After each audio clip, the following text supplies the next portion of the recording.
ആദ്യത്തെ വേൾഡ് കപ്പിൽ തന്നെ 3-ാം സ്ഥാനം, ചില്ലറ സ്ഥാനമല്ല 3 എന്നുള്ളത്, 3-ാം സ്ഥാനം സ്വന്തമാക്കി കരുത്താർജിച്ച് നെറ്റിയിൽ എഴുതി വെച്ച ടീമായിരുന്നു ക്രൊയേഷ്യ.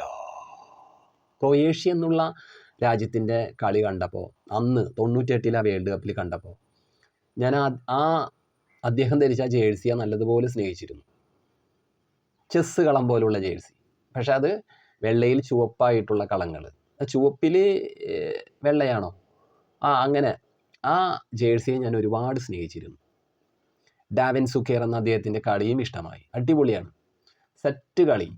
ഗോളൊക്കെ അടിച്ച ശേഷം അദ്ദേഹം ഇങ്ങനെ കൈയൊക്കെ ഇങ്ങനെ നിവർത്തി പിടിച്ചുള്ള ഓട്ടം ഉണ്ടല്ലോ.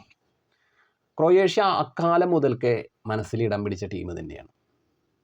പക്ഷേ ക്രൊയേഷ്യയുടെ പേര് ചിറകിലേറ്റ് ഉയർന്നു പറഞ്ഞത് പിന്നീട് അങ്ങോട്ട് പടർത്തി വലിയ സംഭവമാക്കി മാറ്റിയതിൻ്റെ പിന്നിൽ ലൂക്ക മോഡ്രിച്ച് തന്നെയാണ്. ലൂക്ക മോഡ്രിച്ചിൻ്റെ മിഡ് അപാരമാണ്, അപാരം തന്നെ. അദ്ദേഹം ഇപ്പോഴും ഒരു 18 വയസ്സുകാരൻ്റെ മികവോട് കൂടി തന്നെയാണ് അദ്ദേഹം കളിക്കുന്നത്. ലോകകപ്പിലെ ടീം ഏതാണെന്ന് ചോദിച്ചു കഴിഞ്ഞാൽ അത് ക്രൊയേഷ്യയാണ്. കാരണം ക്രൊയേഷ്യൻ ടീമിലെ കളിക്കാരുടെ പേരിൻ്റെ അവസാനമൊക്കെ ഉണ്ട്. ഇപ്പം ലൂക്ക മോഡ്രിച്ച്, പെരിസിച്ച് ഫോർവേഡാണ് കേട്ടോ, പെരിസിച്ച്, എല്ലാവരുടെയും പേരിൽ ഉണ്ട്. ക്രൊയേഷ്യയുടെ കോച്ച് ആരാന്നറിയാമോ? സ്ലാറ്റ്സ്കോ ഡാലിച്ച്, അതിലും ഉണ്ട്.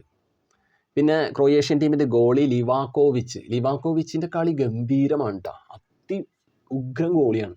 സ്പൈഡർമാനെ പോലെയാണ് അദ്ദേഹം, അടിപൊളിയാണ്.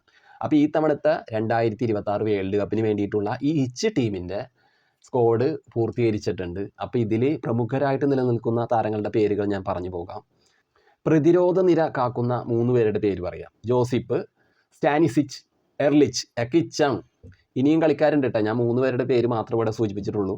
അതുപോലെ തന്നെ മിഡിലേക്ക് കടന്നു വന്ന മിഡിൻ്റെ ഭരണാധികാരി ലൂക്ക മോഡ്രിച്ച് തന്നെയാണ്. പിന്നെ കൊവാസിച്ച് ഉണ്ട്, ജാക്കിച്ച് ഉണ്ട്, മൊറോ ഉണ്ട്, ഫ്രൂക്ക് ഉണ്ട്. പിന്നെ ഫോർവേഡിൻ്റെ കാര്യത്തിൽ വന്നു കഴിഞ്ഞാൽ പെരിസിച്ച്, അവിടെ രാജാവ് പെരിസിച്ചാണ്. ഈ പെരിസിച്ചിനും ലൂക്ക മോഡ്രിച്ചിനും തമ്മിൽ ഒരു വ്യക്തമായ ആശയവിനിമയം എപ്പോഴും നിലനിൽക്കുന്നുണ്ട്. പാഷാലിച്ച് ഉണ്ട്, അതുപോലെ തന്നെ പിന്നെ പീറ്റർ മൂസയുണ്ട്. കപ്പ് തെന്നിപ്പോയത് 3 തവണ കപ്പ് കയ്യിൽ നിന്ന് വിട്ടകന്നു പോയ ടീമാണ് കേട്ടോ നമ്മുടെ ക്രൊയേഷ്യ. ക്രൊയേഷ്യയുടെ കളിയെ, അവരുടെ നീക്കത്തെ ചെറുതാക്കി കടുകുമണിയോളമാക്കി വെച്ചുകൊണ്ടൊന്നും ഒരു ടീമും ഇവരെ സമീപിക്കേണ്ട കാര്യമില്ല. കാരണം ഇവർ ഏത് നിമിഷവും പൊട്ടിത്തെറിയും. ഇവരുടെ ശക്തി എന്ന് പറഞ്ഞു കഴിഞ്ഞാൽ അങ്ങേ അപ്പുറമാണ്.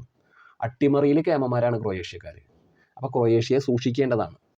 പിന്നെ ഇവർ നിലനിൽക്കുന്ന ഗ്രൂപ്പ് ഇംഗ്ലണ്ടിൻ്റെ ഗ്രൂപ്പാണ് കേട്ടോ.